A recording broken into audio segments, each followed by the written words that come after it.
Bom, aí então vou falar um pouquinho dessa proposta que me foi feita para a gente conversar aqui sobre esse tema de serviço social na educação.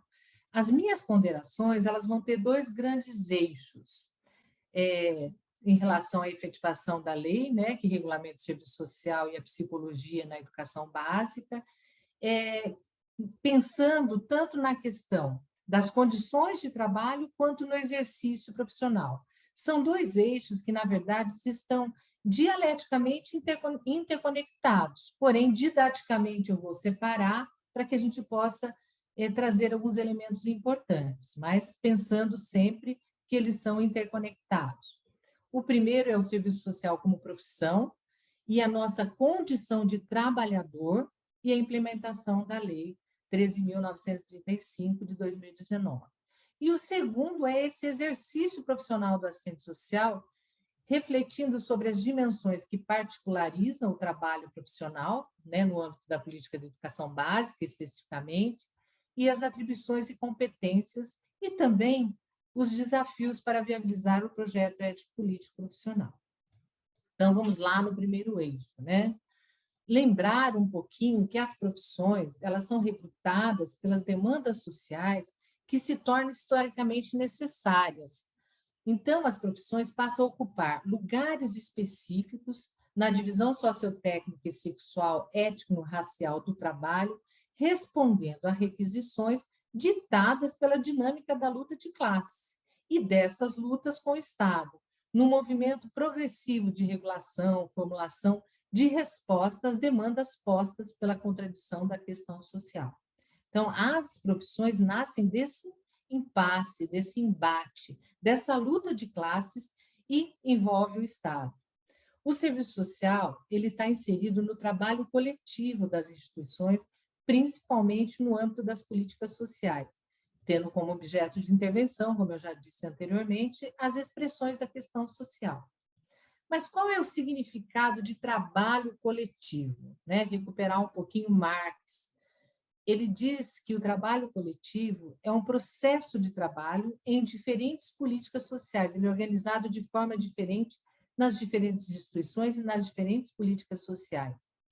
Então, é o resultado do trabalho. Nessa forma coletiva de trabalhar, o resultado do trabalho de um é o ponto de partida do trabalho do outro, provocando uma dependência direta dos trabalhadores e do próprio trabalho, que obriga cada um a entregar um tempo necessário à sua função.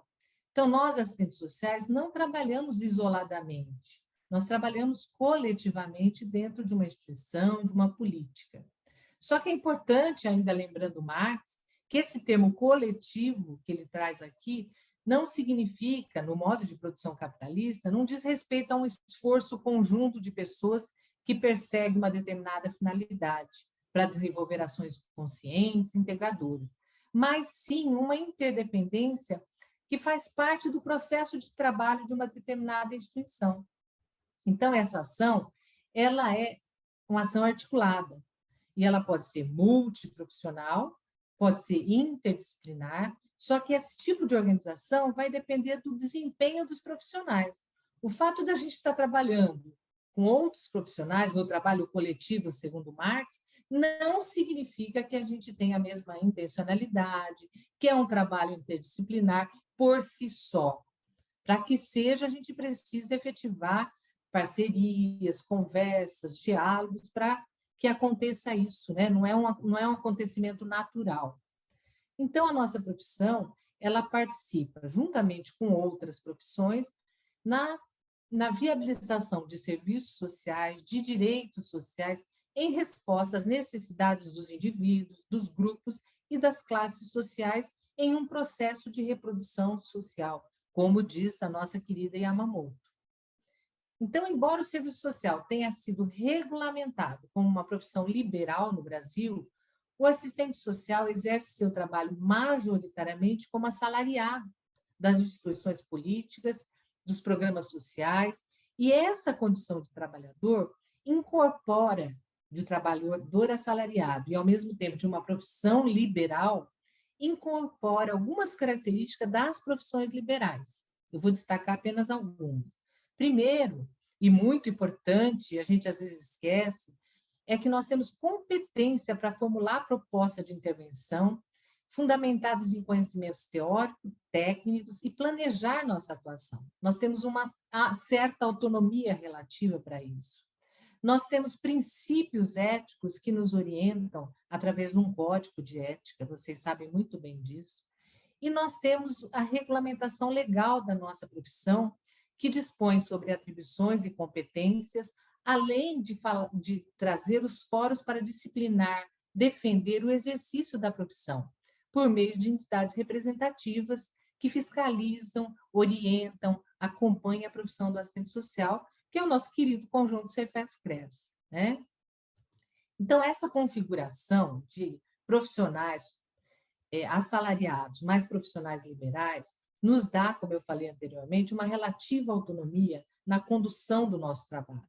Isso é importante porque permite a nós, profissionais, romper visões deterministas, voluntaristas, né, que se apropriam dessa dinâmica dos espaços institucionais e podemos formular estratégias, tanto individual e coletiva, para escapar, né, são estratégias políticas, dessa reprodução acrítica das requisições do poder institucional. Então, nós temos essa habilidade e essa possibilidade dentro da nossa atuação.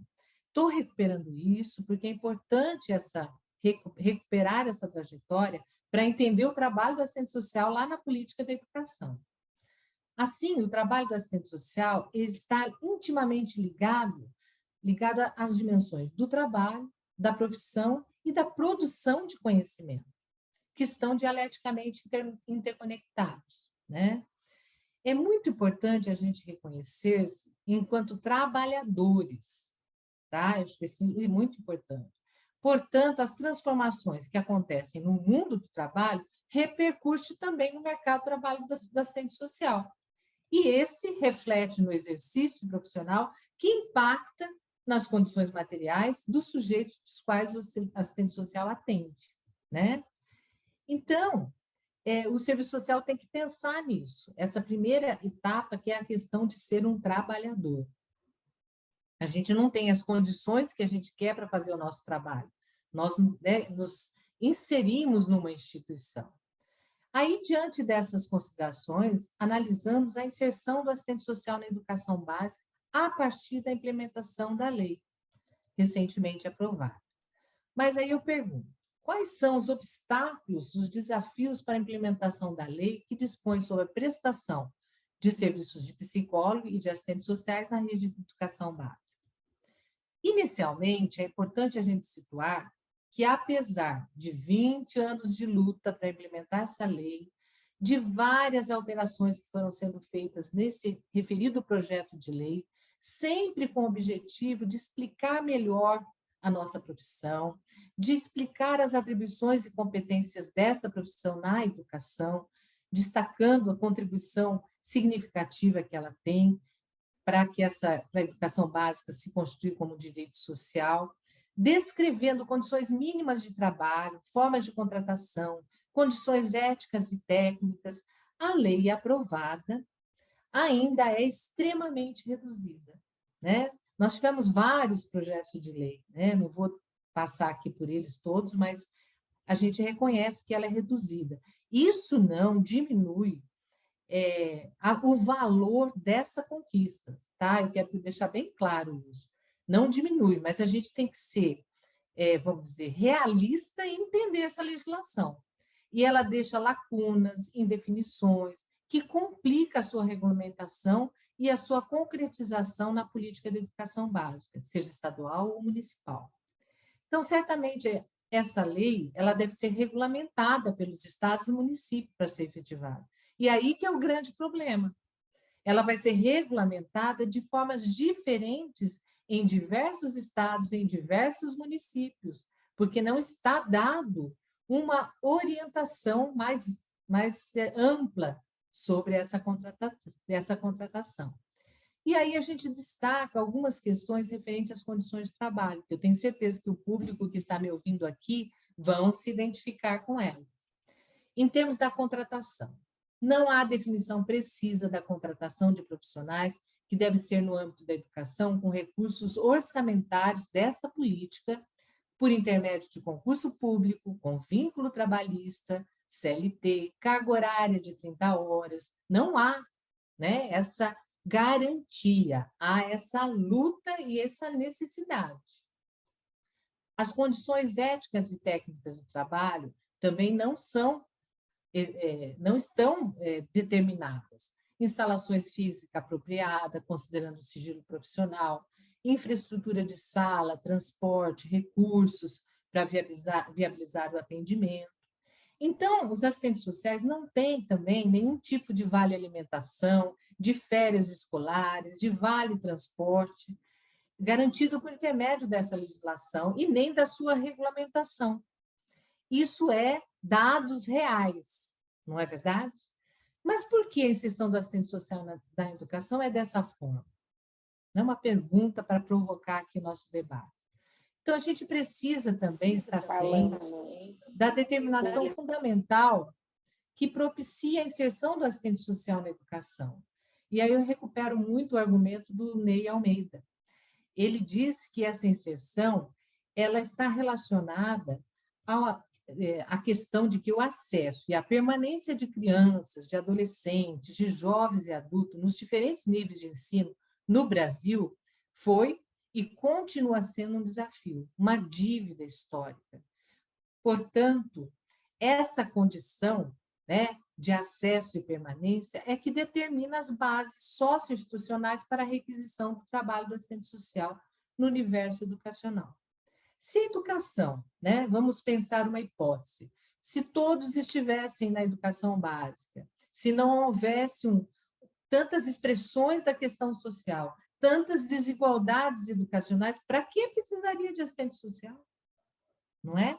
Então, o que determina a nossa inserção é justamente essa condição, né, da necessidade do trabalho para contribuir no acesso, na permanência dos estudantes na escola, atuando principalmente em situações externas à vida escolar, nas expressões da questão social, particularmente em relação à educação básica, lembrando, inclusive, as mazelas que tem, né, na educação, a partir da inserção da classe trabalhadora na educação básica.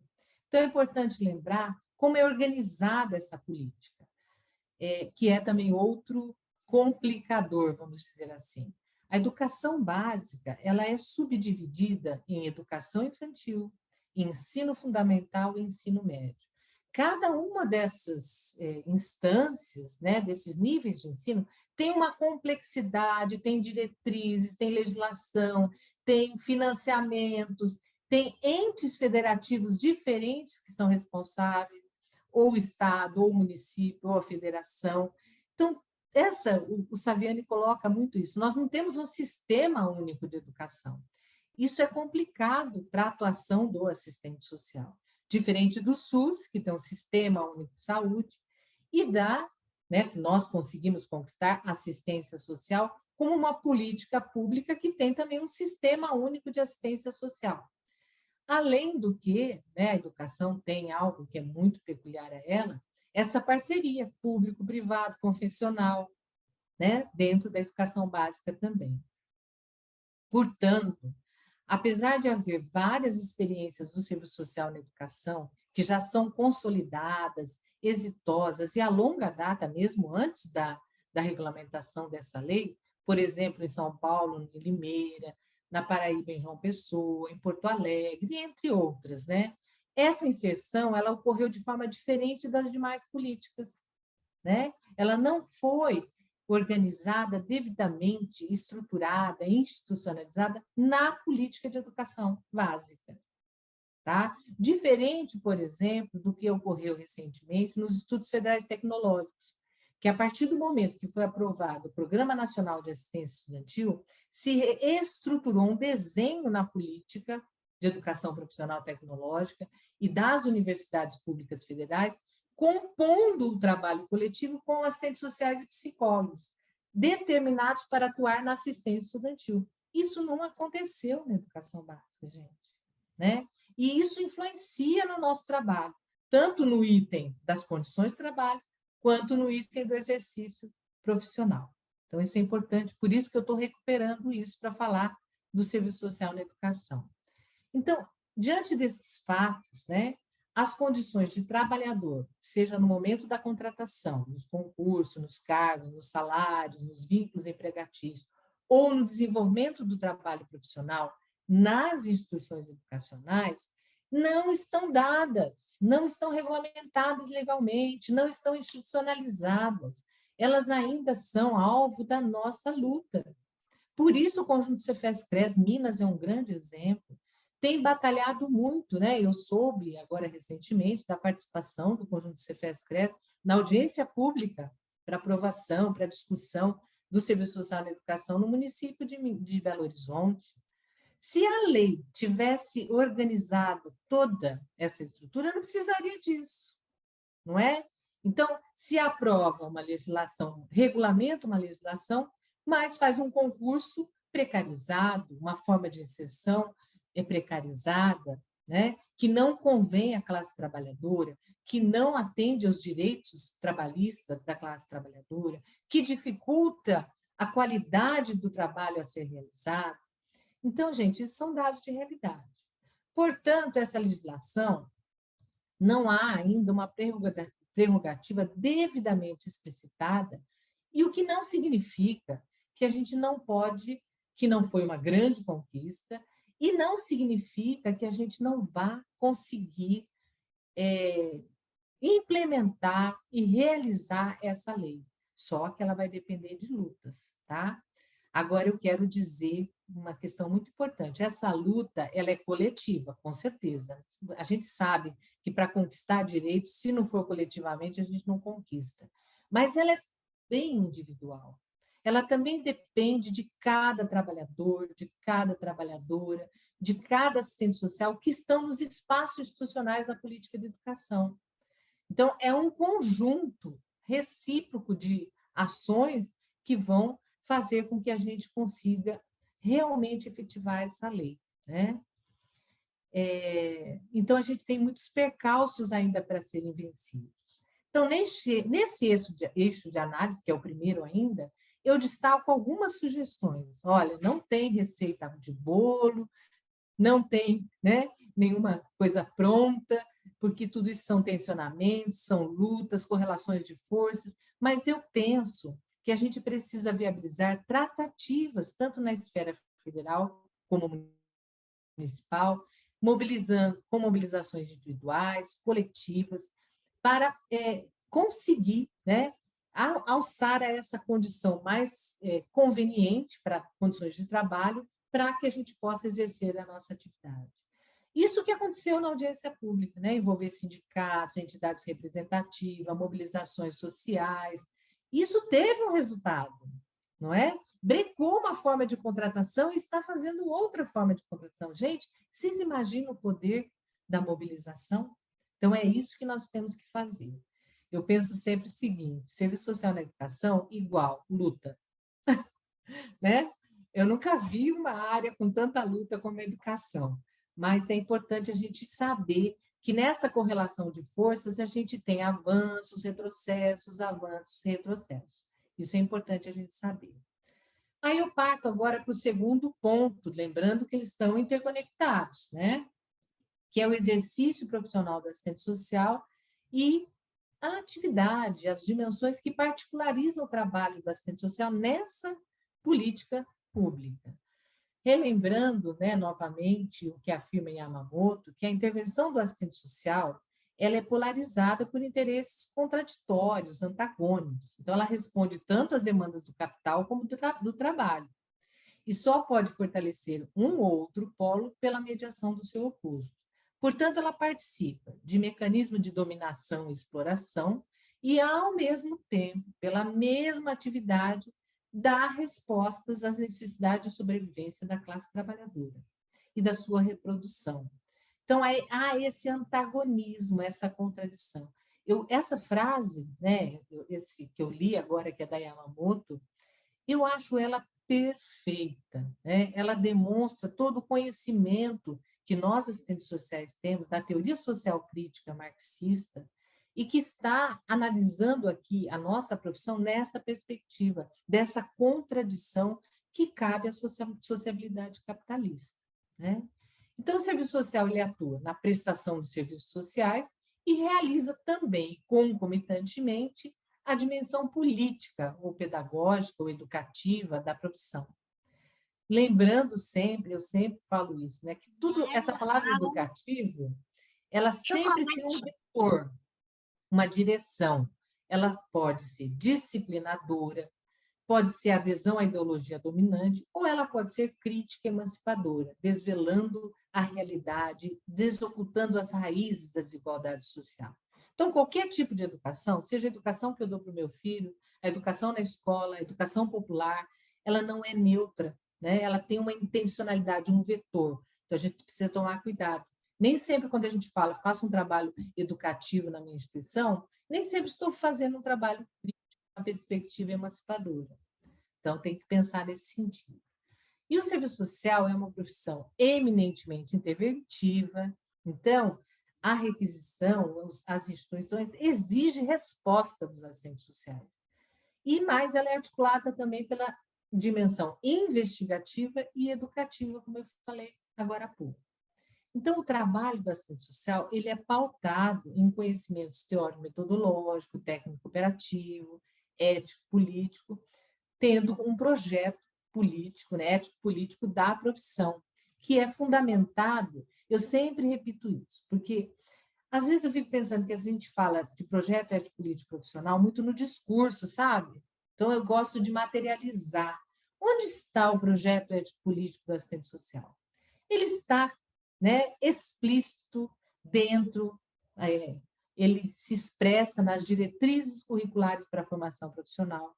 Então, a forma como nós somos formados, ele nos leva a potencializar esse projeto ético-político. Ele está na lei que regulamenta a profissão, nas nossas atribuições e competências, e no próprio Código de Ética Profissional. Então, isso é o projeto ético-político dessa profissão, em termos de documentações, e que precisam ser passados para a realidade, precisam ser materializados, né? A Raicheles fala ainda que atribuições, aí vamos tratar das atribuições, e competências profissionais remete à forma de ser das profissões na divisão sociotécnica do trabalho, de acordo com as prerrogativas legais, né? E principalmente das profissões regulamentadas, como é o caso do serviço social. Vocês sabem muito bem que atribuições são privativas do serviço social e competências não, né? Contudo, embora essas atribuições e competências sejam extremamente relevantes, definida e regulamentada por lei, elas não são suficientes para garantir e legitimar o nosso trabalho frente aos nossos empregadores e frente aos nossos usuários. Então, é preciso conquistar espaço, demonstrar respostas, mobilizar ações para que a gente possa efetuar as atribuições e competências profissionais. Bom, dito isso, vamos falar então do trabalho da assistente social na educação, né? Chegando aí mais perto do nosso tema de hoje. Então, é preciso conhecer as atribuições de cada profissional que compõe o trabalho coletivo na escola, porque é um espaço novo para nós. Na escola tem diretor, vice-diretor, coordenador pedagógico, orientador educacional, psicólogo, funcionários. O que eles fazem, né? Como que eles contribuem para a função social da escola? Então, nós precisamos capturar, compreender, entender cada um desses profissionais, porque todos estão envolvidos com o processo educativo na escola. Todos são educadores. A merendeira é educadora, a assistente social é educadora, a professora é educadora, porque estão no espaço educativo. Então, nós precisamos entender todos os que compõem essa comunidade escolar. É essencial também, né, que também compõe a comunidade escolar, compreender os estudantes, as suas famílias, o território onde a escola está inserida, numa perspectiva crítica e de totalidade. Então, também são elementos fundamentais para trabalhar nas escolas ou na Secretaria da Educação, na área da educação básica. E aí, gente, eu trago aqui o que eu tenho verificado, né, em estudos, principalmente numa pesquisa que o GPS está fazendo. Nós fizemos uma pesquisa bibliográfica em todos os programas de pós-graduação do Brasil, teses de dissertações que tratam sobre essa interface, educação e serviço social. E encontramos 358 teses e dissertações que tratam sobre essa relação da educação com o serviço social. E dessas, 33 falam do trabalho do assistente social na educação básica. Aí tem gente que fala, mas não tem nada escrito sobre o serviço social na educação. Tem, sim, tá? Nós já conquistamos muitas produções. É claro, gente, que se a gente comparar com o que tem na assistência, com o que tem na saúde, puxa vida, nós somos pititiquinho, mas nós estamos crescendo. Então, não pode falar que não tem nada, tá? E aí, analisando essa produção de conhecimento, nós percebemos quais são as tendências do trabalho do assistente social na educação básica, né? Claro que a gente sabe que o trabalho ele se particulariza, como diz lá no documento, subsídios para o trabalho do assistente social, principalmente nas questões do acesso, da permanência, da gestão democrática e da qualidade da educação, os 4 itens que falam no documento. Sabemos também que é muito mais cobrado, requisitado do assistente social a questão do acesso e permanência. Gestão democrática e qualidade na educação é uma requisição, é uma demanda profissional. Nós é que queremos chegar nesse procedimento. Não é exigido da gente, né? Então, a gente tem que lembrar disso. Então, eu vou destacar algumas dessas tendências que encontramos nessa pesquisa. O que seria tendências? Qual é o trabalho do assistente social? O que ele faz na educação? Vamos dizer assim, né? Uma primeira tendência é que o assistente social na educação trabalha com famílias. É requisitado, historicamente, para o serviço social, em todas as políticas e também na educação, o trabalho com famílias. E na escola, essa relação família-escola. Só que muitas vezes persiste essa demanda institucional que esse trabalho seja direcionado para quê? Por disciplinamento, culpabilização da família pelo fracasso escolar, né? Porém, a gente tem visto na prática e também nas teses de dissertações que o assistente social tem assumido uma perspectiva diferente e coerente com o projeto político profissional, reconhecendo a família como um sujeito político que deve atuar na construção do projeto pedagógico da escola, que deve participar da escola e da vida escolar do seu filho, tendo uma concepção de família fundamentada na vertente sócio-histórica, compreendendo os arranjos familiares, a dinâmica familiar. Então, nós estamos, né, nessa vertente, e não na vertente de culpabilizar e não entender o que é a família. Outra questão que é muito marcante é a questão da infrequência e evasão escolar, né, ou fracasso escolar. Principalmente considerando que os professores, os diretores são cobrados, né, pelos altos índices estatísticos que marcam a trajetória da política da educação e que são controlados por indicadores, o IDEB, por exemplo, né? E que existe uma exigência, inclusive nos organismos multilaterais, para que tenha, numericamente, que não tenha fracasso escolar, que melhore os índices educacionais, né? Mas, como diz uma estudiosa, Eveline Algebaile, não adianta a gente ter numericamente uma escola que melhorou, que expandiu, que ampliou, se qualitativamente ela não melhorou, né? Então, a gente tem que também pensar nesse outro lado. Mas isso é muito exigido do assistente social. Então, ele precisa entender essa demanda e mobilizar estratégias para discutir com toda a comunidade escolar que esse fenômeno, evasão escolar, não é um fenômeno assim, é porque o José Ribeiro não está preocupado com o filho dele, então ele não vai na escola. Falta até, né? É uma negligência do José Ribeiro. Então, isso é muito imediatista, muito empírico, muito tendencioso. Então, nós temos que abarcar o fenômeno da evasão escolar como um fenômeno multifatorial, com situações econômicas, culturais, psicológicas, educacionais, que incidem sobre essa evasão escolar, né? Então, a gente tem que pensar a evasão escolar de uma forma interdisciplinar. O que eu, assistente social, posso fazer, o que a psicóloga pode fazer, o que a professora pode fazer para evitar ou recuperar esse aluno para, né, para a escola. Tem um estudioso português, ele chama Rezende. Ele tem um argumento muito interessante, depois posso mandar o texto para vocês. Ele diz que na escola se fala muito de permanência, mas ele fala uma coisa muito simples. Permanecer não é ficar fisicamente num lugar, não, gente. Não é estar dentro da escola. Permanecer é pertencer à escola, é ser incluído na escola, é ser aceito pela escola, é fazer parte da escola. Então, é nessa perspectiva que a assistente social vai trabalhar. Não é só para trazer o Joãozinho, pôr lá na carteira e sentar ele lá e falar, fica aí, Joãozinho, você é o número 10. Então, é muito importante essa questão.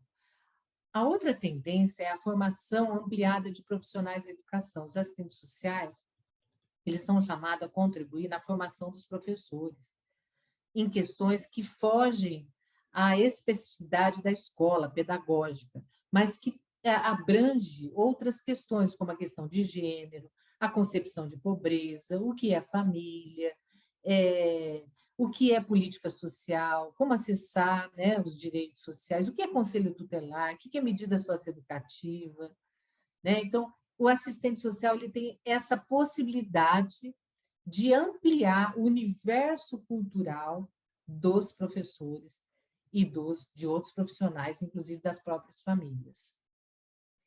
E isso também tem uma grande solicitação das escolas. Outro item, a outra tendência é a gestão democrática da educação e a qualidade da educação. Porém, elas não são exigências dos profissionais da educação. Elas se configuram como parte da nossa demanda profissional. E tem sido, né, uma forma de luta. Não há muitas experiências nesse sentido, mas nós temos experiência com o Grêmio Estudantil, ampliando a participação dos estudantes. Nós temos experiências dos assistentes sociais que levanta dados na escola e participa dos conselhos municipais para contribuir na formulação de políticas. Então, existe ainda, apesar de pouco, essa tendência. Outra tendência bem marcante, essa é muito marcante, é a articulação da escola com as demais políticas sociais. O assistente social é um especialista em políticas sociais, então ele facilita essa efetivação da intersetorialidade, trazendo impactos positivos, né, no acesso aos direitos sociais. Outra questão é atuar em programas sociais da educação. O exemplo clássico é o programa Bolsa Família. É claro que a demanda maior que nos é solicitada é o controle da frequência escolar da Bolsa Família. Só que essa atividade, ela propicia aos assistentes sociais uma aproximação com a família para poder ouvi-la, para acompanhá-la. Então, é muito importante esse trabalho com os programas sociais. Agora, gente, que eu percebi também na pesquisa que eu fiz, no contato com os assistentes sociais, eu quero chamar a atenção de uma questão muito importante, que tem me preocupado muito na área da educação. E é essencial, é que o assistente social exerça a sua dimensão teleológica, que, de acordo com Marx, é inerente a todo e qualquer trabalho, enquanto potencialidade humana criadora, e deve ser efetivada através do planejamento das ações a serem desenvolvidas pelo profissional, no caso, o assistente social, no âmbito do trabalho coletivo, junto com os demais atores na educação, na escola. Então, o que é isso, né? Resumindo, nós precisamos planejar nossas ações, nós precisamos recuperar não só essa atividade operacional, mas a intelectualidade do assistente social. Nós temos elementos para isso. Então, isso, gente, tem sido uma questão muito importante na atuação dos assistentes sociais nas escolas. Analisar o projeto político-pedagógico da escola e como nós, assistentes sociais, vamos inserir nesse projeto político-pedagógico. Nós temos que ter um plano, uma organização da nossa atividade. Mas como que a gente planeja se a gente não conhece? Como que a gente planeja se a gente não faz um levantamento não utiliza a nossa dimensão investigativa, não tem um diagnóstico, não conhece as famílias, não sabe os dados. Então, nós precisamos recuperar essas dimensões do serviço social para que a gente possa fazer um planejamento consistente, coerente e que seja abarcado por todos os outros profissionais nas escolas, né? Então, gente, o que que a gente acaba percebendo? Que tem dois fatores que são essenciais para fazer isso: as condições objetivas de trabalho, tudo que foi dito aí no primeiro eixo, mas também o conhecimento e habilidade do assistente social. Acho que isso é muito importante também. Por isso, o planejamento e os demais, né, o planejamento com os demais integrantes da comunidade escolar é essencial para analisar o que é possível fazer, elegendo prioridades, decidindo a amplitude do trabalho, a quantidade de unidades educacionais que eu vou atender, e que tipo de trabalho eu vou fazer, né? Por exemplo, em Diadema, um município da Grande São Paulo, né, aqui perto da região metropolitana de São Paulo, tem apenas 2 assistentes sociais. Agora que contrataram vários assistentes sociais, mas até então tinha 2 assistentes sociais. O que eles fizeram para atuar na rede de ensino ampla, abrangente, com mais de 60 escolas? Eles sentaram, analisaram junto com os professores, com os diretores, com a Secretaria da Educação, qual era a prioridade. A prioridade elencada, né, escolhida, foi a evasão escolar. Identificaram as escolas que tinham maior índice de evasão escolar, porque não dava para trabalhar com todas. E começaram com um projeto piloto nessas escolas com maior evasão escolar. Planejaram a ação, planejaram a avaliação, planejaram a atividade, buscaram parcerias com a assistência social, buscaram parceria com o conselho tutelar e organizaram um trabalho interessante, que não atendeu a todas as escolas, mas que realmente teve um resultado. Então, é um exemplo de como a gente pode fazer, né? Terminando já, gente. E quais são os nossos desafios para atuar na escola? Primeiro, é o não reconhecimento do serviço social como profissional de educação. Vocês sabem disso. Isso permeia as duas análises, tanto como trabalhador e como exercício profissional. O outro, que há equívocos, né, em relação à atividade, à competência do assistente social. Muitos professores, muitos educadores ainda têm aquela imagem atribuída ao serviço social assistencialista, que veio dos primórdios da nossa profissão. Ou então aquela visão que a dimensão educativa do serviço social vai se confundir com a atividade pedagógica do professor. Isso impacta no nosso trabalho. E a outra, e talvez a mais importante, a mais gritante, é que, apesar da árdua luta dos trabalhadores da educação, dos docentes, a conquista por remuneração, condições de trabalho, ainda persiste, né, na política educacional a falta de investimento para melhorar as condições de trabalho dos trabalhadores da educação. E isso causa uma certa dificuldade para aceitar outros profissionais, como se fosse dividir o bolo, né, dos parcos recursos financeiros da política educacional. Não percebe que, ao entrar o assistente social nas escolas, ele vai ser mais um elemento aglutinador dessa luta pela educação. Nós fizemos isso na saúde, nós fazemos isso até hoje na assistência, na saúde, por que não na educação? Né? Tanto que a Conjunto Cefes-CRES, ao invés da gente ter um sindicato dos assistentes sociais, qual é a orientação? Que nós nos envolvemos e nos mobilizamos no sindicato daquela categoria que nós estamos inseridos. O sindicato na saúde, o sindicato da assistência, o sindicato da educação, justamente para mobilizar condições efetivas de trabalho. Então, mas essas questões têm realmente provocado muita dificuldade. Então, eu quero só lembrar, gente, que a nossa profissão, ela tem um acúmulo de conhecimento, ela pode contribuir com a produção de conhecimentos nas escolas, com o perfil do aluno, com o perfil das famílias, com o levantamento dos motivos da evasão escolar. Então, a gente precisa também trazer essa parte da pesquisa, da investigação, para o âmbito da educação, né? Nós temos importantes elementos para fazer isso. E, por último, né, eu quero mais uma vez falar que, apesar de ser ainda poucas produções de conhecimento, nós não podemos pensar que nós estamos começando a atuação do serviço social agora, gente. Nós temos uma história, uma trajetória, temos documentos do Cefes, do CRES, maravilhosos, o debate sobre o serviço social na educação, os subsídios para a educação do serviço social, os guias que agora foram feitos, todos muito bem pensados, planejados, elaborados. Nós temos teses de dissertações já concluídas, nós temos o GPS, né, que é o Grupo de Estudo e Pesquisa do Serviço Social na Educação, do qual eu sou líder, que tem feito e-books sobre a sistematização do trabalho do assistente social, tem organizado fóruns de debate sobre o serviço social na educação.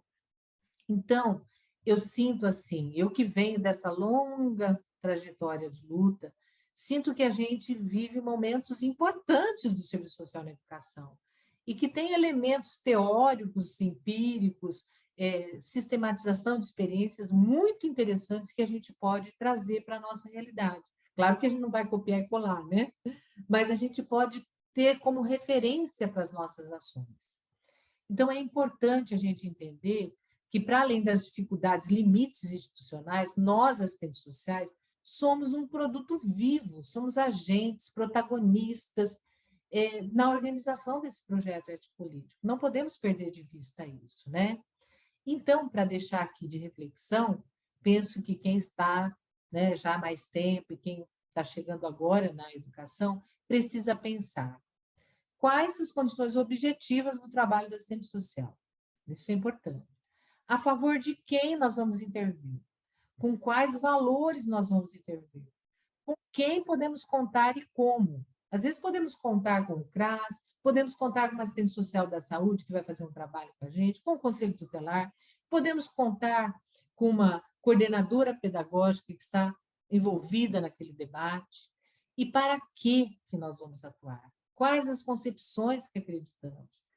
Isso o que é? São perguntas que devem ser respondidas num planejamento da nossa ação. Então, para terminar, eu trago um pensamento de Yamamoto que eu concordo muito, que ela falou em 2008, mas é super atual e super consistente. Ela diz assim: o desafio de nós, assistentes sociais, é redescobrir alternativas e possibilidades para o trabalho profissional no cenário atual. Traçar horizontes para formulação de propostas que façam frente à questão social e que sejam solidárias com o modo de vida daqueles que a vivem, não só como vítimas, mas como sujeitos que lutam pela preservação e conquista da sua vida, da sua humanidade. Então, ela nos traz esse alento, né? Que tem dificuldades, gente, eu tenho certeza, não é fácil, mas a gente precisa encontrar um rumo, fazer aos poucos, bem feito e conquistando espaço, né? Eu sempre digo, de quem é a maior responsabilidade? Do professor, do diretor ou do assistente social? Quem está chegando no espaço educacional somos nós.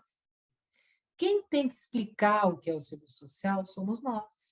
Quem não conhece o serviço social são os professores, a comunidade escolar.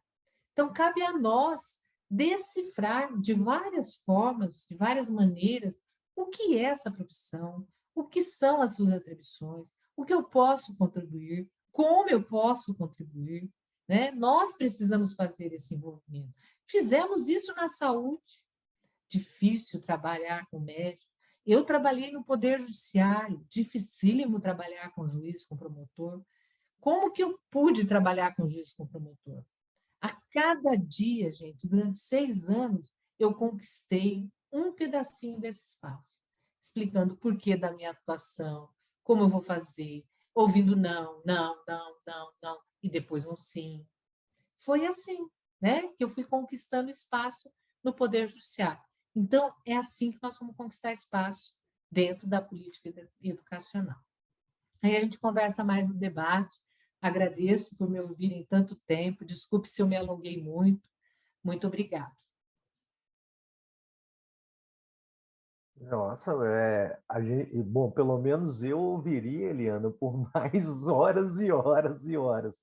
E é sempre muito bom te ouvir, e como está colocado aqui no chat, é muito revigorante, né?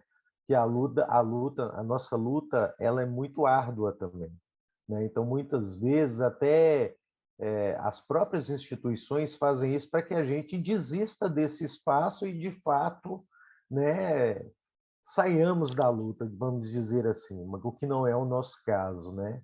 Então, antes de passar aqui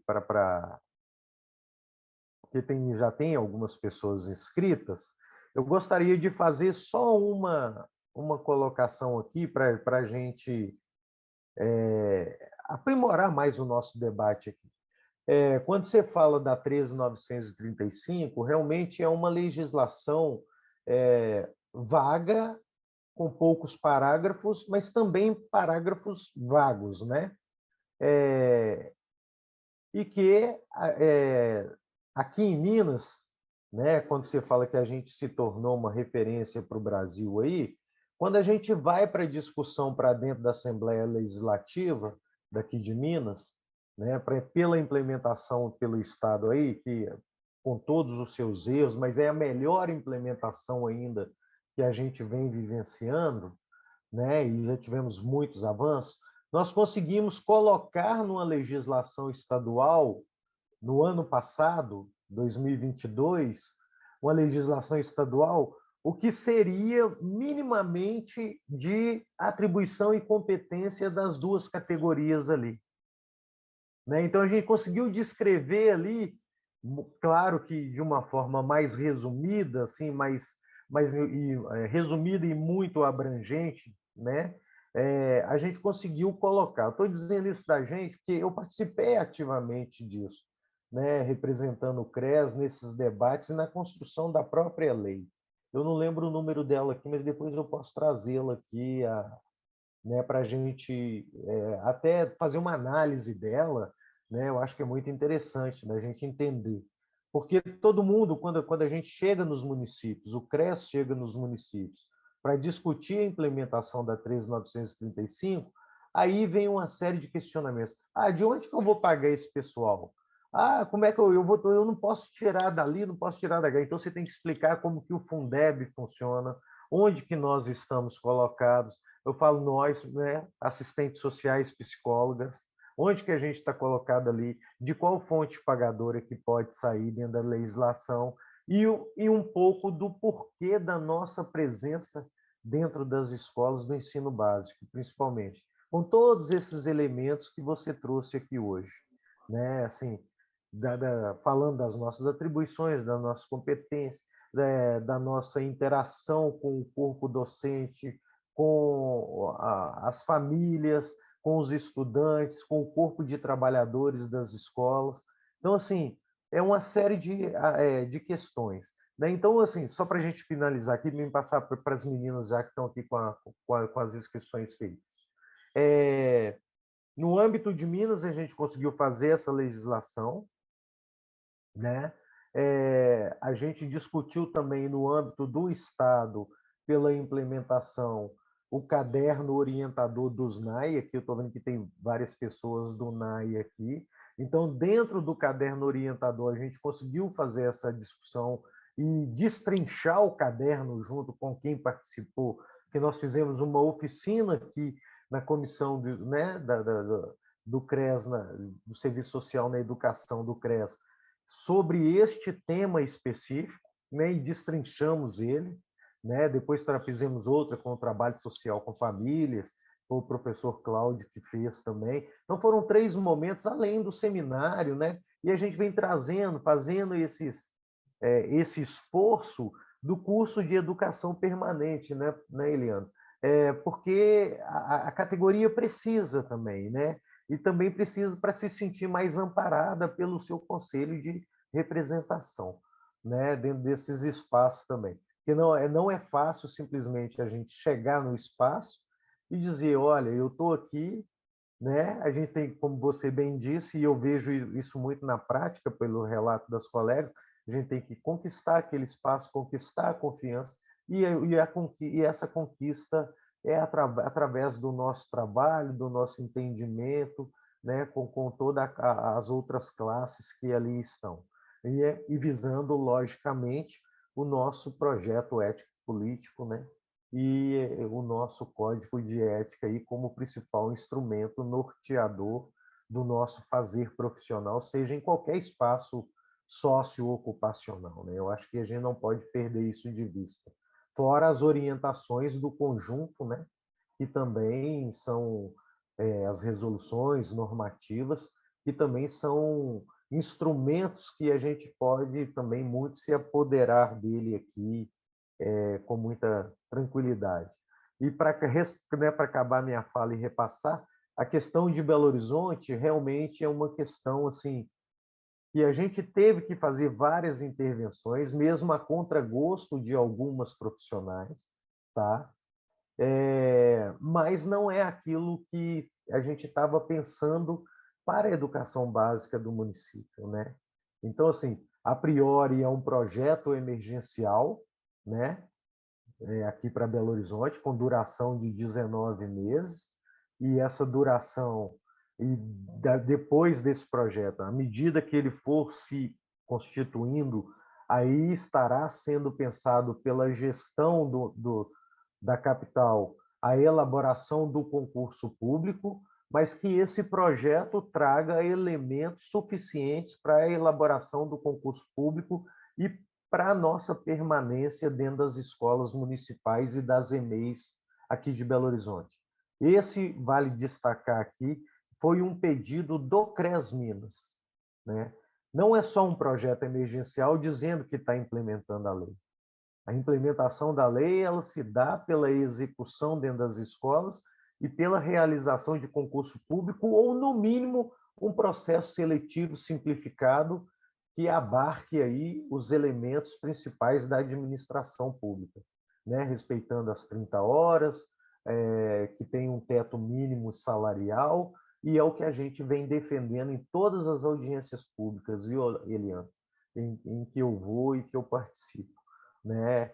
Claro que agora, com esses elementos, porque mudou a forma de contratação, a prefeitura queria refazer tudo, então nós tivemos que acionar o Ministério Público do Trabalho para repensar, através dos erros da Prefeitura de Belo Horizonte, né, nesse processo todo, porque nem saiu edital, nem nada, foi só e comunicados assim em cima da hora para os profissionais, e que resultou nesse processo todo que a gente teve que, através dos sindicatos, aí, o Sindirede, o PSIND dos psicólogos, mais CRES e CRP, e um coletivo que se constituiu aqui, de assistentes sociais e psicólogas e psicólogos, que a gente conseguiu que agora a prefeitura tenha proposta de rever suas ações e assinar um termo de ajustamento de conduta e botar o projeto em funcionamento e futuramente o concurso público. Mas é de luta, como disse o Daniel, se eu não me engano, aqui no chat, é sempre com muita luta. Nada para nós do serviço social é dado, mas sim conquistado, né? Eu vou passar aqui, então, e nós temos inscritos aqui a Emanuela Miranda, a primeira, e logo em seguida a Rita Mônica do Lago. Então, Emanuela, você tem aí seu tempo para fazer as perguntas para a professora. E quem mais quiser se inscrever aí, por favor, fiquem à vontade, neste primeiro bloco. Oi, Eliana. É um prazer poder te ver novamente, poder te ouvir novamente. É enriquecedor. Zé Ribeiro teve falas aí que eu achei maravilhosas, muito interessantes, que em uma oportunidade eu quero ter um contato para poder desenvolver também. Mas, enfim, a questão que eu trago aqui é o seguinte. Eu já li alguns textos do Ney, algumas outras questões que dá a entender assim. O serviço social na educação federal já é um espaço, está certo, está tudo bem, né? Agora nós temos que lutar pela política do serviço social na educação, parece na educação básica. Mas é que a minha discordância nesse ponto é o seguinte: eu não acho que esteja concluído, pronto, e na rede federal, pelo menos na rede tecnológica, né? Eu trabalho no IF Sudeste MG. Por quê? a impressão que eu tenho, e eu quero fazer essa pergunta, é o seguinte: parece, né, toda justificativa que eu ouço de outros colegas é o seguinte: a existência do serviço social na rede federal é por causa do PNAES, Programa Nacional de Assistência Estudantil, como se nós estivéssemos lá em função de uma política, e não como se a política fosse uma ferramenta da qual nós pudéssemos nos apropriar. Né? Parece aquele negócio, é a gente que serve para a política, é a política que serve para a gente, é um negócio assim.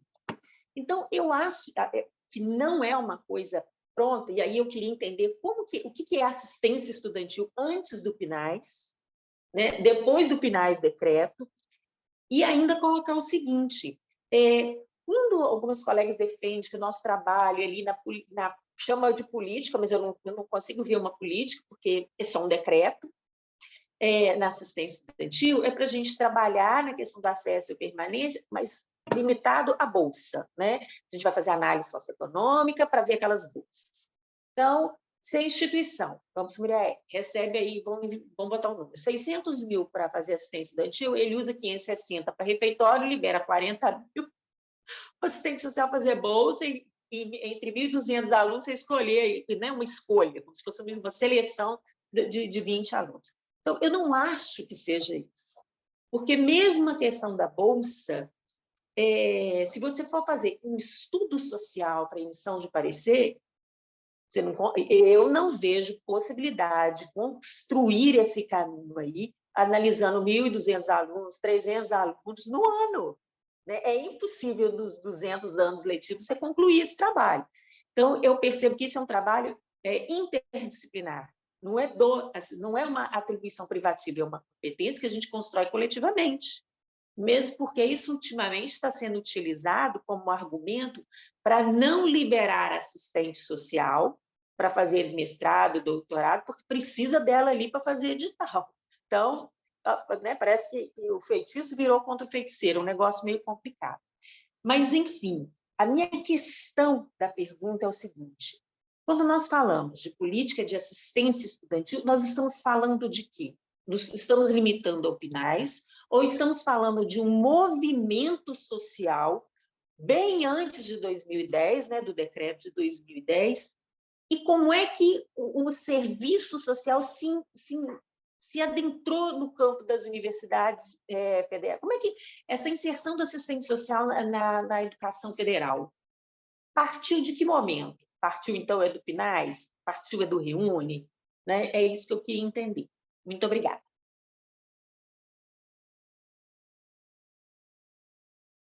Obrigado, Emanuela. Posso responder? Pode, professora. Aí depois a Rita faz a intervenção dela, pode ser? Que é melhor, né?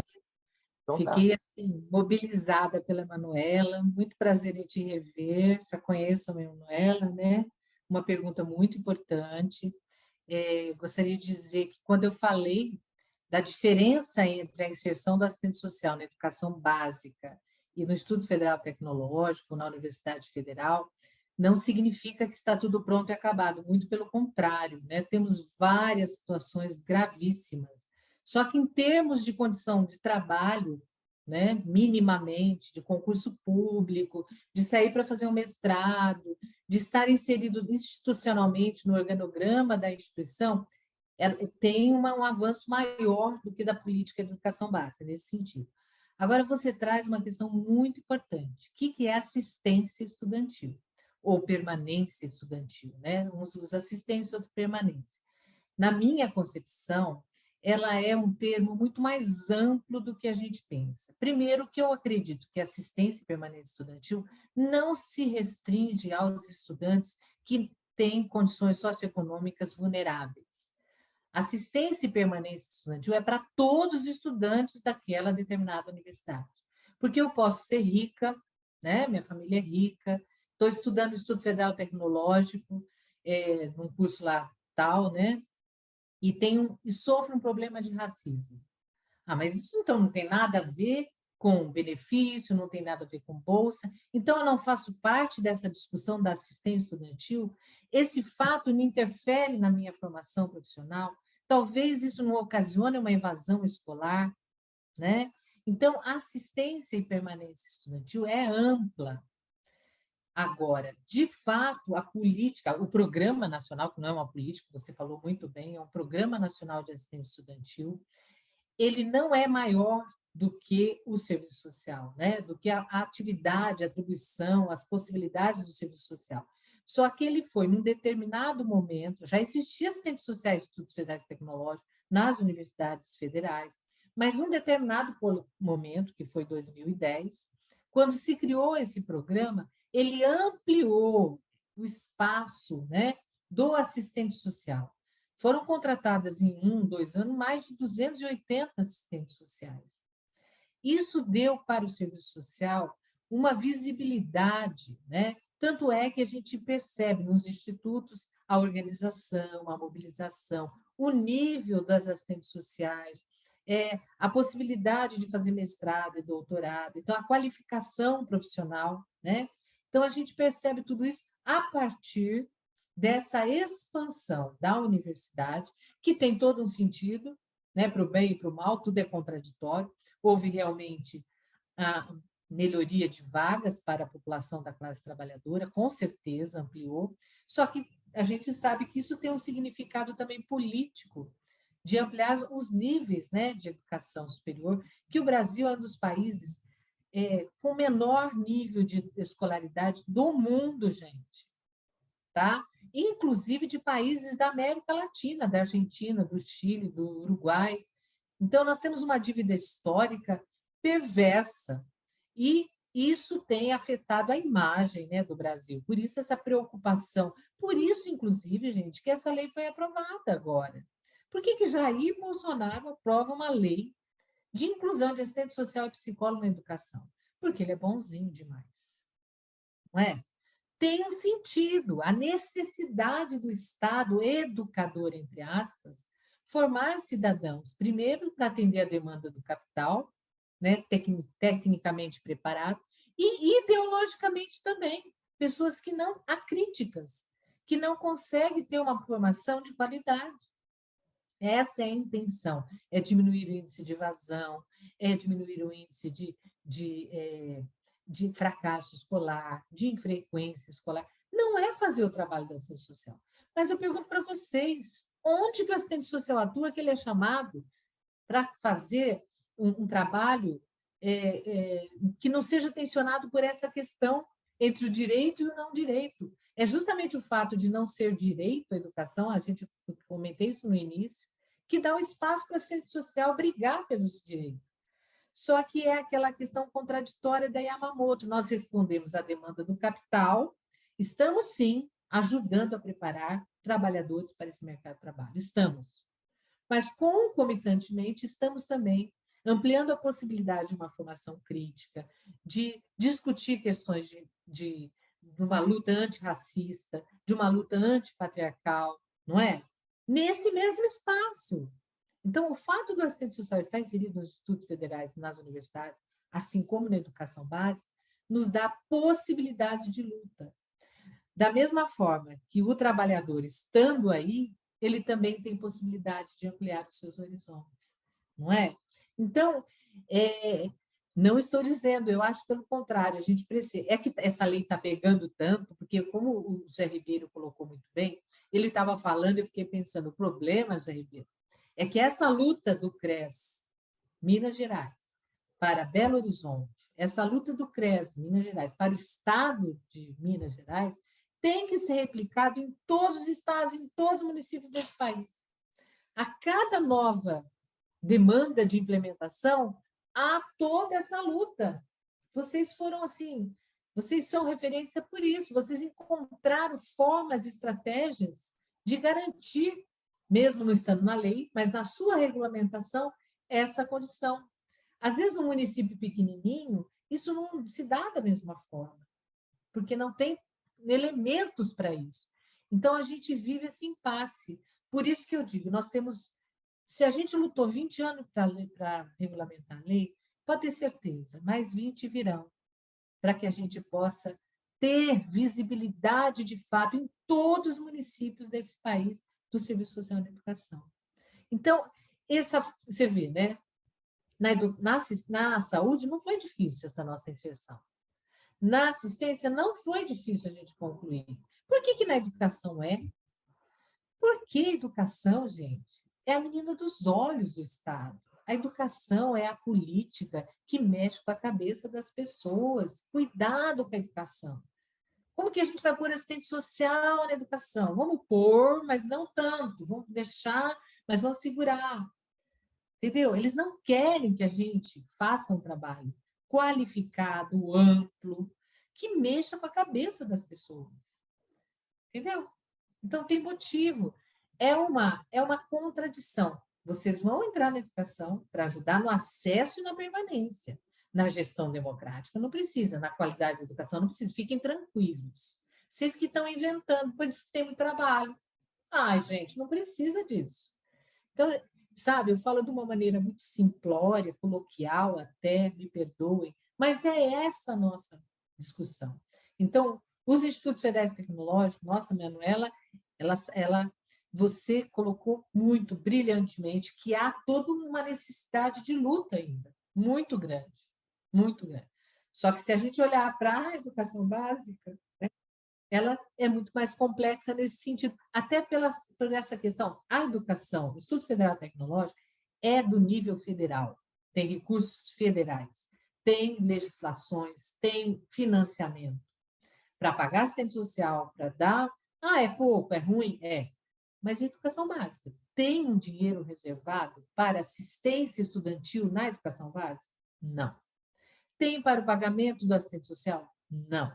Tem para o pagamento do psicólogo? Não. Tem para o transporte? Não. Não tem nada garantido, né? Então, é essa a diferença. Só que, assim, tudo que se trata de educação, seja no Instituto Federal Tecnológico, na universidade, nas escolas confessionais, que estou fazendo uma pesquisa agora, nossa, não é fácil. Você participou, né, Manuela, um pouquinho dessa minha pesquisa? Quantos desafios as assistentes sociais enfrentam? Porque é uma política que também acolhe uma instituição filantrópica confessional e o assistente social trabalha lá dentro. Você imagina o que é isso?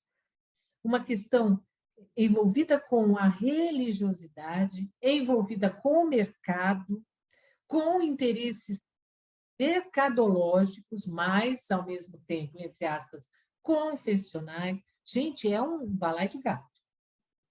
Então, em todas as extensões, níveis de ensino, nós estamos, sabe, realmente, o nosso nome é luta.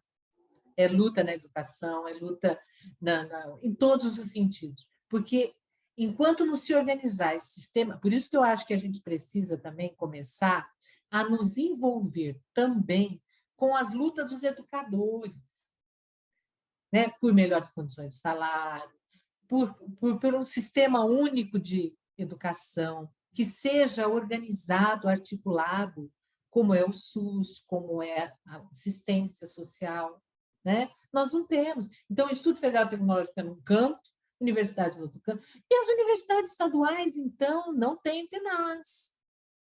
Não tem verba para assistência estudantil nas universidades estaduais. A Unesp não tem. Tem-se ações, não tem política. Então, a gente está agora lutando junto com o reitor, com o pró-reitor da COP, né, que organiza assistência estudantil, para organizar uma política de assistência estudantil na Unesp. Mas aí é na Unesp São Paulo, tem na UEL, no Paraná, tem não sei aonde. Então, as estaduais ficaram também descoladas dessa discussão. Nós temos 37 campos universitários e 13 assistentes sociais. Para os 37 campos. Você imagina, espalhado no estado de São Paulo inteiro. Então, que assistência estudantil é essa? Como o assistente social trabalha? Então, nós estamos discutindo isso aqui na Unesp, com muita gente, com muita garra. Ainda bem que tem esse pró-reitor, que é maravilhoso, que tem uma proposta, que está nos apoiando, está nos ajudando muito. E ele valoriza a assistência estudantil muito. Então, a gente tem visto assim, muitos avanços em relação a isso. Mas, assim, amanhã é outro reitor, né? Você sabe como é, idas e vindas. Mas é isso, Manuela, mas eu adorei as suas provocações. quero dizer que fico contente de te ver aqui, que você é uma assistente social mesmo, isso é importante. Não larga o pé de estudar, não larga o pé de provocar essas reflexões, tá? Fica na sua, vamos trabalhar junto. Obrigada, viu, Emanuela? É a nossa outra menina. Agora é a Rita. Rita. Diga, Rita.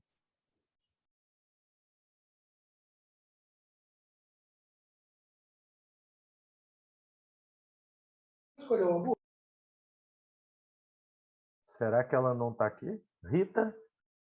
Rita Mônica do Lago. Isso.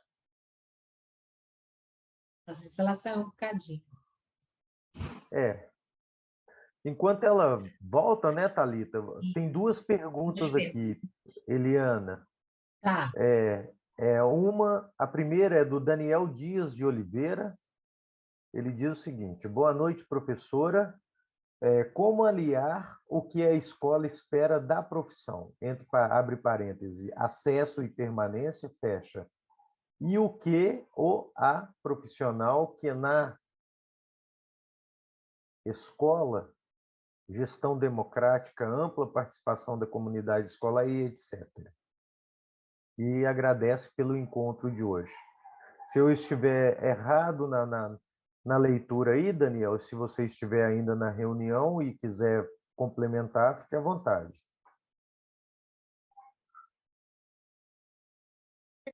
Sim, viu, Zé Ribeiro? Como aliar, né? A demanda institucional à demanda profissional. As Isso. instituições nem sempre, né, coincidem com as nossas intenções.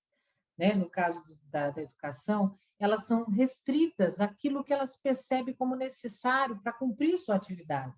Então, é necessário a permanência, o acesso dos estudantes na escola, atender às expressões da questão social que estão gritantes, né? Por exemplo, o aluno tem problemas de saúde, o aluno está envolvido com trabalho infantil e não vem na escola, ou o aluno tem problemas de disciplina, né? Então, são requisições que estão vamos dizer, na imediaticidade do trabalho do educador e que eles precisam que nós resolvemos.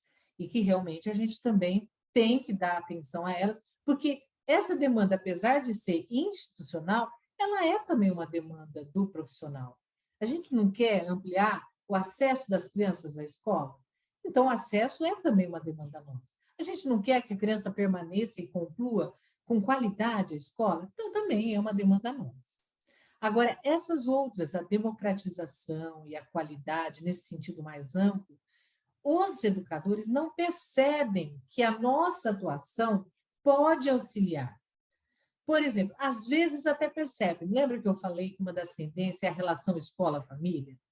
Essa é uma questão da gestão democrática, porque a partir do momento que o assistente social começa a trabalhar com as famílias, a necessidade da família se envolver na escola, acompanhar a vida escolar do filho, entender o processo pedagógico, participar das reuniões. O que eu estou fazendo?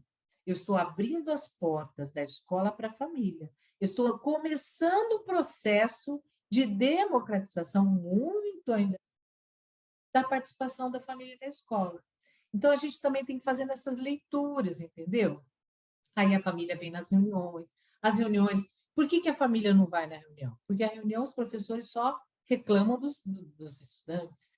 Se eu chamar para uma reunião para um tema que interessa a família e ela começar a participar, ela vai estar lá dentro da escola. Se ela estiver dentro da escola, ela vai querer entender, né, porque é de um jeito, não é de outro, vai querer participar do conselho de escola, ela vai estar mais envolvida, mais acolhida pela instituição.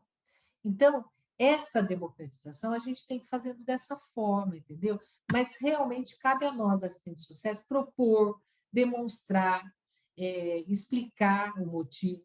Eu lembro de um exemplo que não tem nada a ver com a educação, mas é interessante. Trabalhava no Poder Judiciário com adoção, né?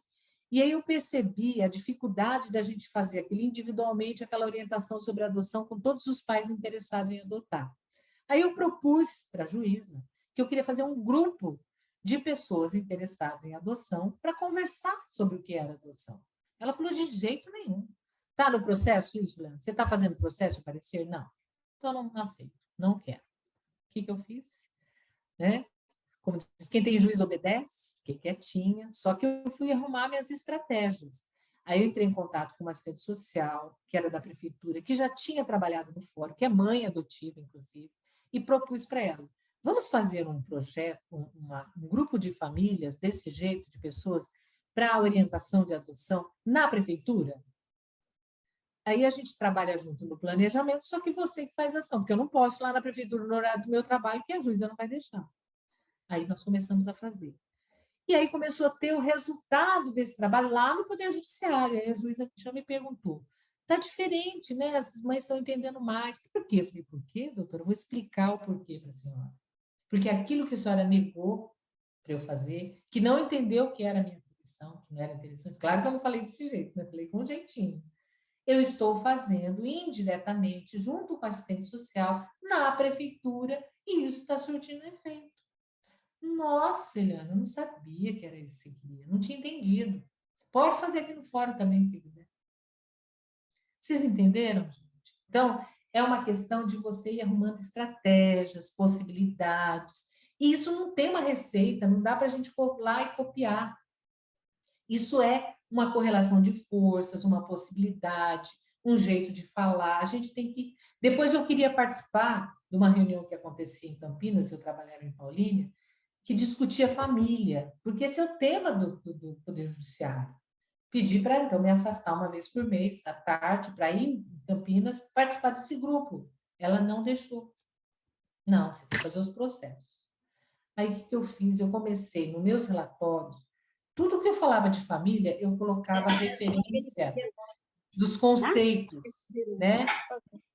Então, que foi a Mioto, que fala o que é família, concepção de família é isso, não sei o que é isso. Comecei a colocar nos meus relatórios. Ela me chamou um dia e falou, Eliana, quem são essas pessoas que você coloca aqui? Falei, são estudiosos, assistentes sociais, psicólogos, né, Heloísa Zimans, que eu utilizo para entender e explicar e fundamentar o meu parecer. E onde você aprendeu tudo isso? Falei, eu pego os textos que estão sendo discutidos lá em Campinas. Que texto? Falei, lembra que eu pedi para a senhora para ir lá em Campinas, no grupo de estudo? Lembro. E você não foi, Leandro? Falei, não, a senhora não autorizou. Pode ir, vai no grupo de estudo estudar. Uma vez por semana, por mês, vai lá, não tem problema, não. Vocês entenderam, gente? Então, são exemplos da minha vivência, né? Por isso que eu estou trazendo aqui. Mas nas escolas, é essa a nossa ação.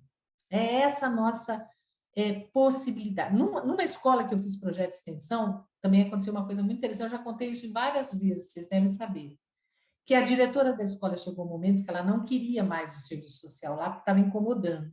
Era eu com 10 estagiários, porque naquela época podia 10 estagiários, agora não pode mais, né? Não tinha ainda a política nacional de estágio. Ela falou, não, Leana, como vai fazer uma reforma na escola, a sala que você usava não vai poder usar mais, então vocês vão ter que ir embora. Falei, o problema é só esse, diretora? Só essa questão? A senhora está contente com o nosso trabalho? A senhora não tem nenhuma queixa? Não, de jeito nenhum. Ela era amiga da diretora da minha faculdade, onde tinha um projeto de estágio. Ela não ia falar isso, né?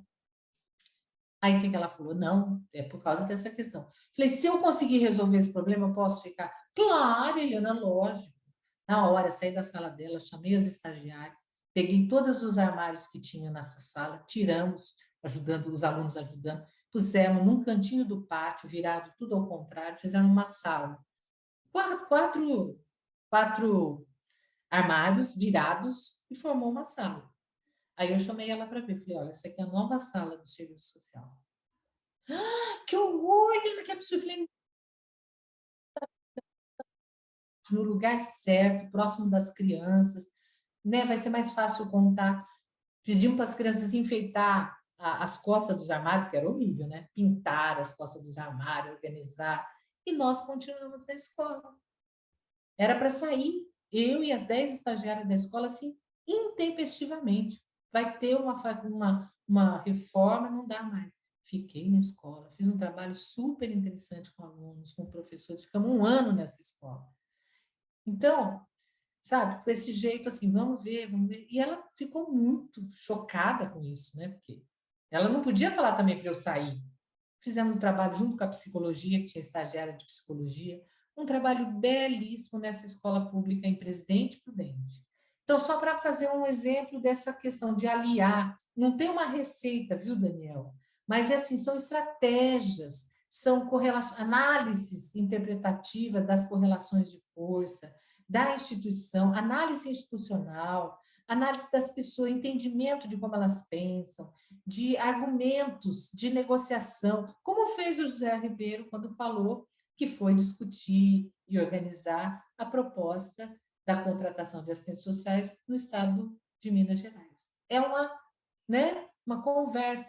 Esse jeito que ele fez, não dá para pegar e falar, agora vou fazer isso aqui na cidade de Guaxupé para ter assistentes sociais aqui na escola. Não é bem assim. Precisa ver como que é Guaxupé, quem são as pessoas, quais a correlação de força, quais as intencionalidades, e lá encontrar a estratégia.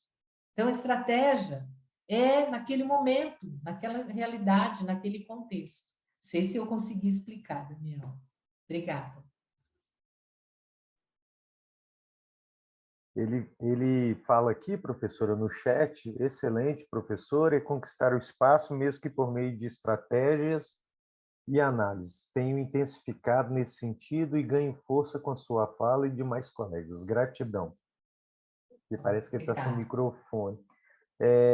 Tenho a última pergunta, e aí eu vou te pedir, Eliane, que a partir dessa, se não houver mais nenhuma, que você já faça aí as suas considerações, infelizmente, por causa do nosso tempo, mas não vamos nos ater ao tempo, não, tá? Se eu pintar outra pergunta aqui, eu refaço a você, tá? Mas, se não, a gente, depois dela, a pergunta é da Fernanda Gomes, e ela pergunta o seguinte: ótima noite, professora Eliana, parabéns por sua fala enriquecedora. Gostaria de uma reflexão. Como trabalhar de maneira efetiva dentro das condições éticas e técnicas da nossa profissão quando a conjuntura não está favorável? Digo isso pois muitas vezes o profissional acaba adoecendo nessa jornada e muitas vezes fica sem forças para a luta coletiva.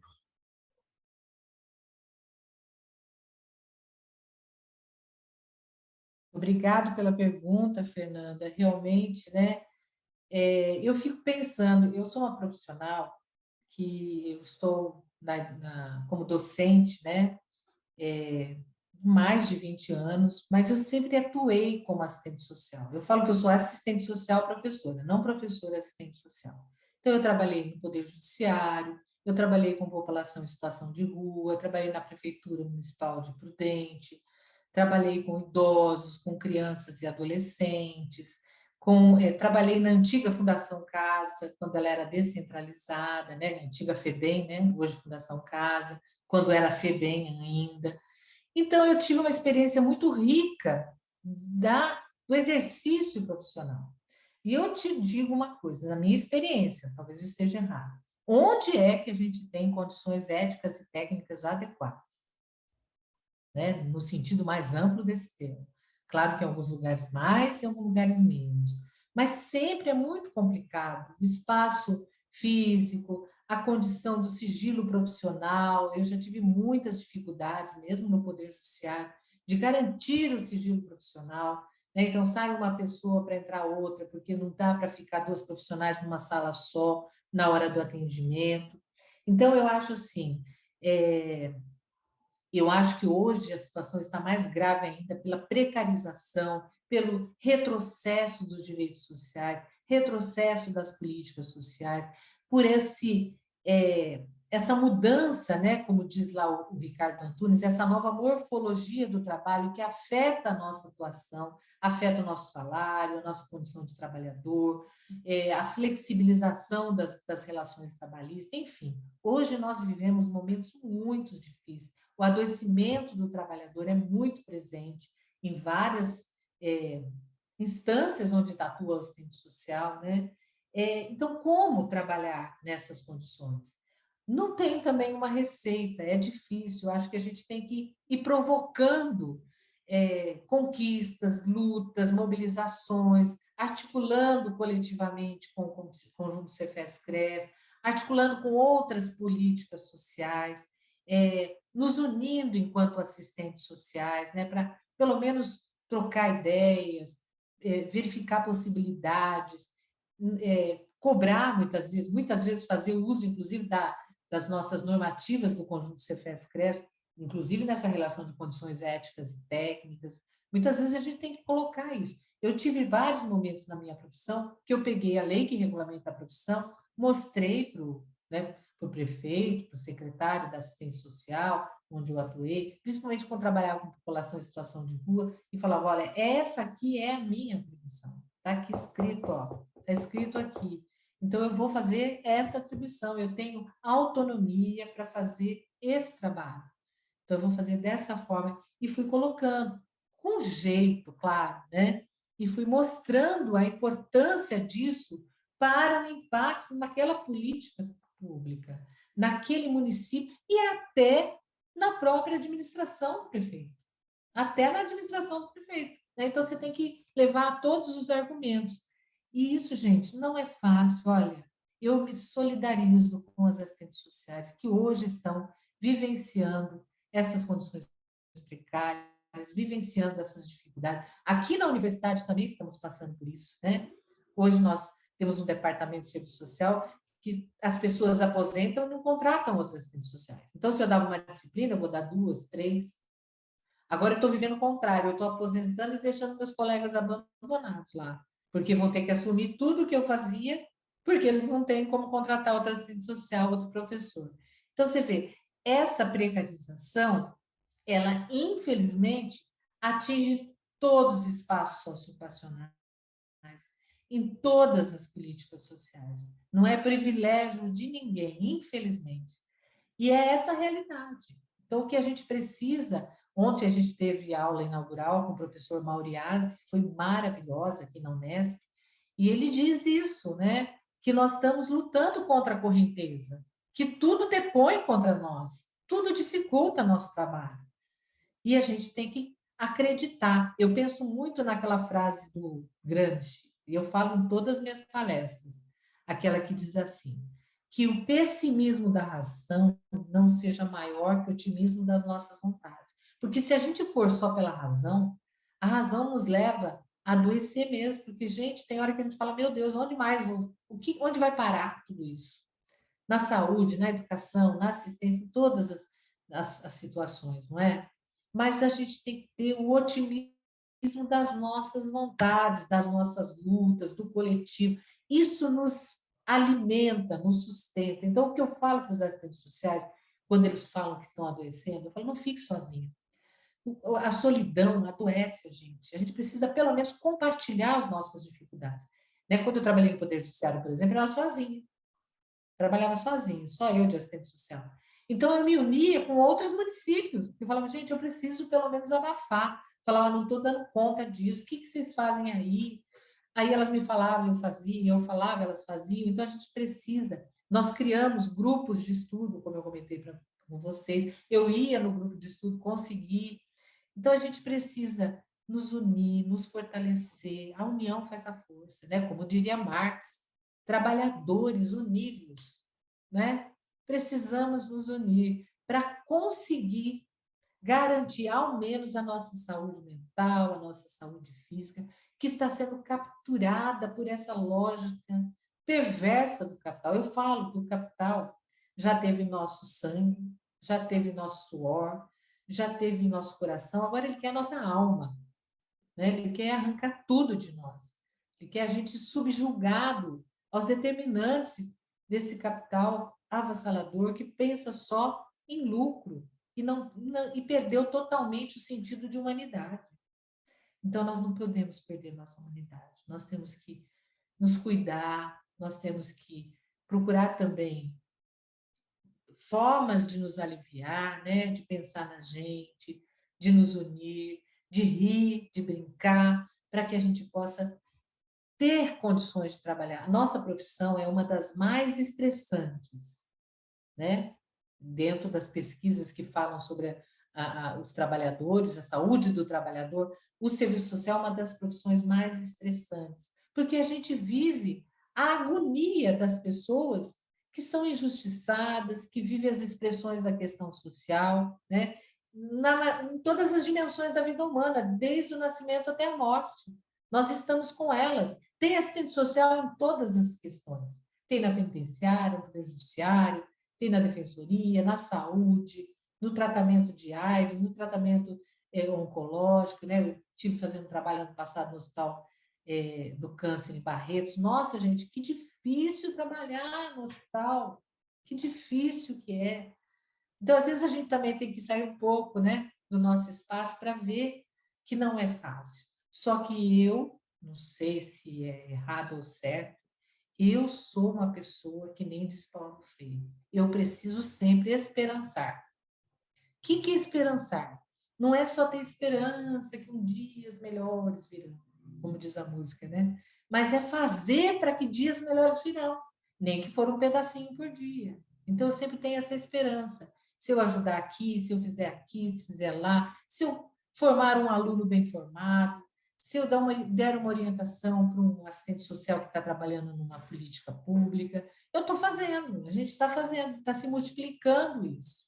Então, é essa a minha orientação, bem assim, singela mesmo, porque não tenho outra para te dar. Obrigado, viu, Fernanda?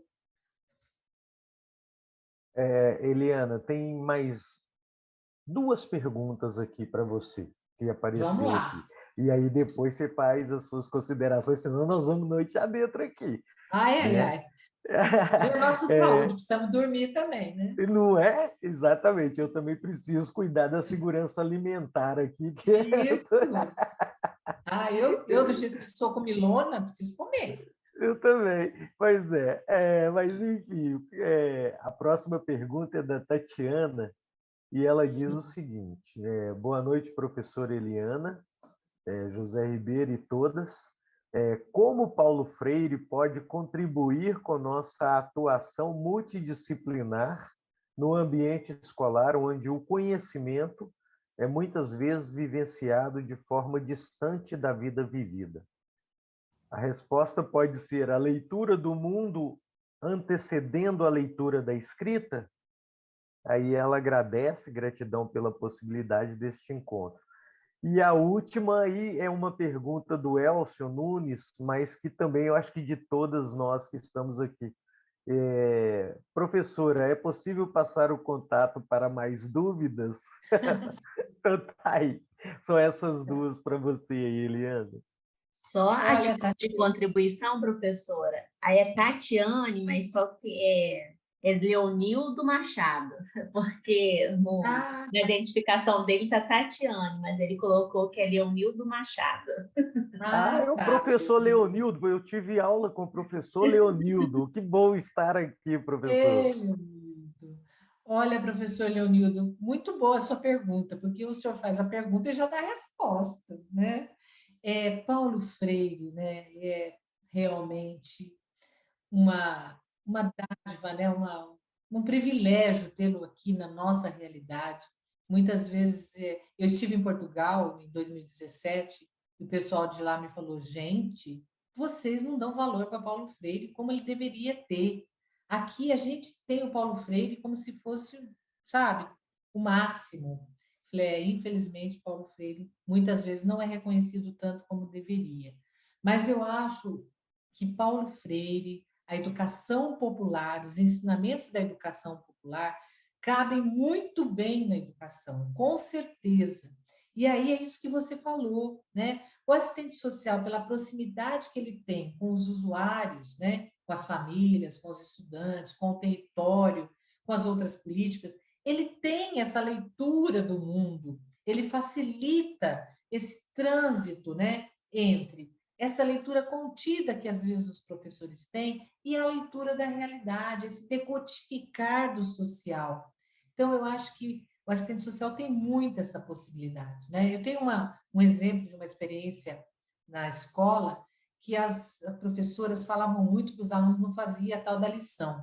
e que isso era despreparo das famílias, era negligência, que era um absurdo, e falar e reclamar e tal. É que nós decidimos, eu e o grupo de estagiárias que estavam comigo num projeto de extensão, vamos fazer com algumas professoras uma visita domiciliar? Então, conversamos com 2, 3 mães, explicamos para elas o motivo da visita, como seria, tudo direitinho. E levamos 3 professoras para essa caminhada a pé no bairro, um bairro extremamente vulnerável, tanto que não tinha nem creche, não tinha asfalto, tudo terra. Levamos para ela conhecer a casa de um dos alunos que ela disse que não fazia sempre a lição. Ela viu a casa, né? A casa de chão batido, não tinha mesa, só tinha um tipo de um lugar onde eles colocavam comida, mas não era uma mesa, era um, como que fala? Um caixote virado para baixo, sabe? Onde eu colocava as coisas. Então, extremamente bem precária, né? Em outra família, fizemos 3 visitas com essas 3 professoras, 3, 4 visitas. E depois levamos o debate, sem falar qual foi a casa, qual foi o aluno, tudo certinho. O debate para a reunião de professores, né? A reunião de trabalhos pedagógicos dos professores, para discutir qual é a realidade dos alunos que frequentam a escola do Jardim Panorama, que era o nome daquele bairro. E aí as professoras foram as tradutoras do que elas viram na visita domiciliar. Gente, que interessante, que riqueza. Elas deram uma palestra, entre aspas, né, explicando o que elas viram e falando para as professoras que nós professoras, elas falaram, temos que compreender essas famílias. É uma situação tão precária que não tem condições do livro vir limpo, não tem condições de fazer lição de casa, as crianças têm que buscar água, as crianças têm que ajudar não sei o quê. Então, a gente tem que entender, a gente tem que propor algo que seja mais prático para as crianças fazerem, mais despassado, não pode ser todo dia lição, tem que ser menos vezes por dia. Nós temos que nos organizar, gente. O que é isso? Foi assim, gente, comovente. Eu e as estagiárias não abrimos a boca. Elas fizeram debate, elas encontraram propostas, elas fizeram sugestão de como discutir a questão da tarefa escolar nas reuniões com as famílias, como proporcionar tarefas escolares diferentes. Por exemplo, uma delas que elas fizeram era que o aluno ia conversar com a mãe sobre um tema da escola, que aprendeu lá em química, em biologia, sei lá o quê, conversar, e ia falar como que foi a conversa dele com a mãe, e essa era a tarefa. Aí ele ia falar na sala de aula que ele contou para a mãe dele que a água chama H2O, que não sei o quê, e a mãe dele não sabia, e ela falou isso, entendeu? Então, essa era a tarefa, gente. Pensa bem. Então, a gente precisa ir encontrando formas de colocar Paulo Freire em ação, né? Então, acho que assim, educação popular, esse decodificar esse social, né, para esses professores, porque eles estão distantes, muitas vezes, dessa realidade que eles não vivem, não conhecem. Então, a gente precisa trazer. Qual é o índice de pobreza? O que é pobreza? Eu lembro que os professores falavam muito nessa escola que é pobre porque quer, porque não luta, não vai atrás, que ela também é de uma família simples, e ela lutou e agora ela é professora, isso e aquilo. Então, aí a gente começa a discutir as condições, os dados estatísticos, as condições de trabalho, a escolaridade, né? Todas as desigualdades sociais que existem. Aí elas vão capturando essas mensagens e, aos poucos, redefinindo a concepção que elas têm de pobreza, a concepção que elas têm de família, né? Outra questão que elas falavam, que os pais não vêm na reunião. A reunião 3 horas da tarde. Eu falei assim, você tem uma pessoa que te ajuda na sua casa, uma empregada doméstica? Tem. Ela pode sair às 3 da tarde para ir na reunião da escola? Não, porque ela tem que ficar lá com a minha filha até eu chegar. Eu falei, então como a gente vai fazer uma reunião 3 horas da tarde? Não é? Então, ela não vem porque ela está trabalhando. Isso é o exemplo de várias mães que não vêm porque estão trabalhando. Então, eu acho que você falou tudo. É a leitura do mundo né, que está primeiro do que a leitura que é feita na escola. E isso a gente tem que ir introduzindo gradativamente, levando textos de Gramsci, de Paulo Freire, filmes de Paulo Freire, né? Poemas de Paulo Freire. Nós levamos um poema de Paulo Freire que chama A Escola. É lindo esse poema. E nós colocamos para refletir que escola que nós temos e que escola que nós queremos. E o que eu posso fazer. Porque não adianta falar que é o governo, que não sei o quê, a gente já sabe. Mas o que eu posso fazer? Né? Claro que a gente vai lutar para o governo, a gente vai lutar por melhor, mais financiamento, a gente vai lutar, mas e eu, hoje, o que eu, professora, posso fazer? O que eu, merendeira, posso fazer? O que eu, inspetor de aluno, posso fazer para mudar essa escola? Então, eu acho que você tem toda a razão, Leonildo, né? Paulo Freire tem que ser realmente os nossos livrinhos de bolso, tem que estar com a gente, nos acompanhando nesse trabalho nas escolas, para que a gente consiga levá-lo do dia a dia para a atividade educacional. Né? É muito importante isso. Agradeço pela pergunta.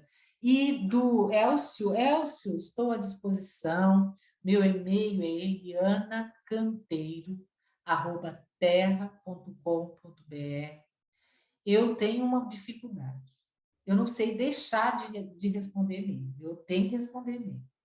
Às vezes eu demoro um bocadinho, mas que eu respondo, eu respondo. Então, pode mandar pergunta, pode conversar comigo, fiquem à vontade. É um prazer. Sabe por quê, gente? Porque eu aprendo demais com vocês. Nossa, demais. Hoje, com certeza, eu aprendi muito.